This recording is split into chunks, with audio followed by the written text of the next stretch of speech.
নমস্কার বন্ধুরা, চলে আসলাম আরেকটি ভিডিও নিয়ে তোমাদের সামনে। দেখো, আজ নিয়ে চলে এসেছি গঙ্গার পাঁচমিশালি মাছ।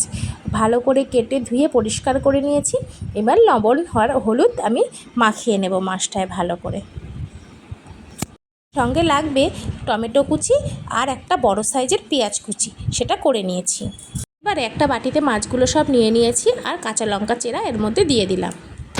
এবার দিয়ে দেবো যে পেঁয়াজটা কুচি করে রেখেছিলাম, ওটা সবটাই দিয়ে দেবো।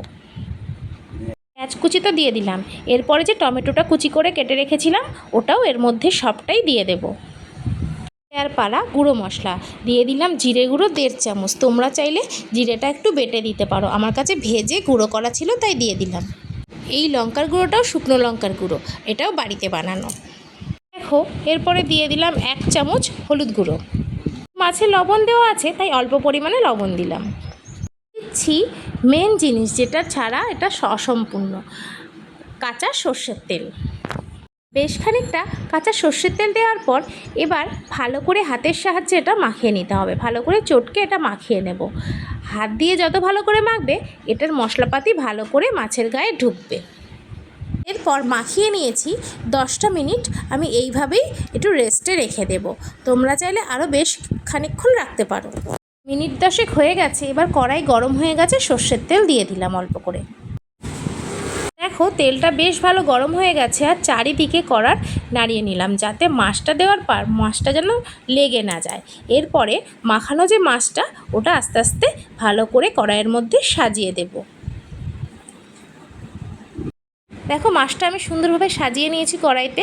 এবার মিনিট 5 গ্যাসের ফ্লেমটা জোরে দিয়ে ভালো করে কষে নেব। এরপর দেখো, মাছটা একটু হালকা হাতে নেড়েচেড়ে দিচ্ছি, বেশি জোরে নাড়বো না, কারণ নরম মাছ আর কাঁচা মাছ বেশি জোরে নাড়াচাড়া করলে মাছ ঘেটে হয়ে যাবে। এরপর দেখো, যে বাটিতে মাছটা মাখিয়েছিলাম সেই বাটিতে একটু জল দিয়ে ভালো করে ধুয়ে নিয়েছি। সেই বাটি ধোয়া জলটা মাছের মধ্যে দিয়ে দিলাম। এবার ঢেকে আমি 10 মিনিট রান্না করে নিয়েছি। দেখো, মাছটা কেমন সুন্দর হয়েছে আর সব কিছুই কেমন সুন্দর সিদ্ধ হয়ে আসছে আর তেলও ছেড়ে দিচ্ছে। এইবার একটু হাই ফ্লেমে দিয়ে ভালো করে মাছটাকে একদম শুকিয়ে নেব, নিলেই আমার রেডি হয়ে যাবে মাছ। দেখো, মাছটা তো হাই ফ্লেমে ফুটছে।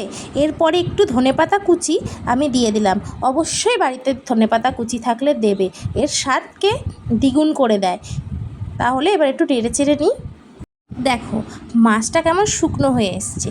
এবারই আমি এটাকে নামিয়ে দেব। একটু হালকা হাতে নেড়েচেড়ে দিচ্ছি।